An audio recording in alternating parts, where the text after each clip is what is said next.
Hello மக்களே, இன்றைக்கி நம்ம வீடியோவில் என்ன பார்க்க போகிறோம் அப்படின்னா, செங்கல்பட்டு பக்கத்தில் இருக்க களத்தூர் அப்படின்ற ஊரில் மல்லீஸ்வரி அம்மன் கோயிலோட திருவிழா பற்றி தான் பார்க்க போகிறோம். சென்னையில் கிடைக்காத க்யூட் மூமெண்ட்ஸ் எல்லாம் எனக்கு அங்கே கிடைச்சது. அதை பற்றி உங்ககிட்டயும் ஷேர் பண்ணணுன்னு ஆசைப்பட்றேன். வாங்க வீடியோக்குள்ளே போகலாம். திருவிழாவோட டே 1 சாங்கியம் தான் இப்போ நம்ம பார்த்துட்ருக்கோம். அவங்க கொண்டு வர அந்த பறையில் மல்லீச்சம்மன், அதாவது மல்லீஸ்வரி அம்மன் இருக்கிறதா அவங்களோட நம்பிக்கை. நம்ம ஊர் மக்களோட வாசலில் மஞ்சள் குங்குமம் வச்சு அந்த மல்லீச்சம்மன் இருக்கிற பறையை வந்துட்டு வழிபடுறாங்க.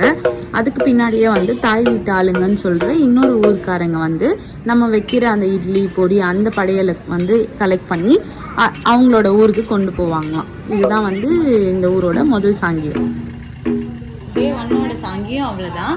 இதுக்கப்புறம் நம்ம என்ன பார்க்க போகிறோன்னா, நம்ம வீட்டை சுற்றி இருக்கிற முக்கியமான பொக்கிஷங்களை தான் அவங்களுக்கு காட்ட போகிறேன். முதல் விஷயம், இந்த செம்பருத்தி செடி.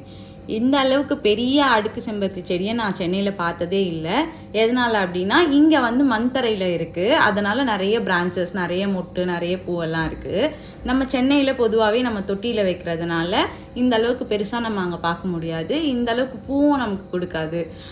இது பூ பறிக்கிற வீடியோவையும், இன்னொன்று இந்த செம்பருத்தி செடியில் என்ன வகையான பூச்சிலாம் அஃபெக்ட் பண்ணுன்றதையும் நான் நெக்ஸ்ட் வீடியோவில் உங்களுக்கு ஷேர் பண்ணுறேன்.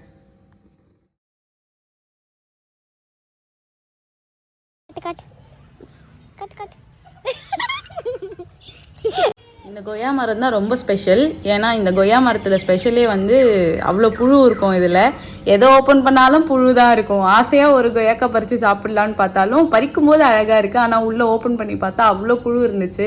கடைசி வரைக்குமே நான் ஒரு கொய்யாவை கூட முழுசாக சாப்பிடல. உங்களுக்கு யாருக்காவது எதனால் கொய்யா பழத்தில் புழு வருதுன்னு தெரிஞ்சிச்சு அப்படின்னா இதில் கமெண்ட் பண்ணுங்கள். இப்போ வரவர் தாங்க ஹைலைட்டு. இவர் என்ன பண்ணுவாருன்னா, இந்த வாழை மரத்தில் இருக்கிற எந்த பூ, எந்த குருத்து எதையுமே விட மாட்டார். எல்லாத்தையும் கடிச்சு வச்சுட்டு போவார். அவ்வளோ பெரிய வாழை சீப்பு இருந்துச்சு. அது எல்லாத்தையும் கொஞ்சம் கொஞ்சம் கடிச்சு என்னவோ மிச்சம் மீதி வச்சுட்டு போயிருந்தானுங்க.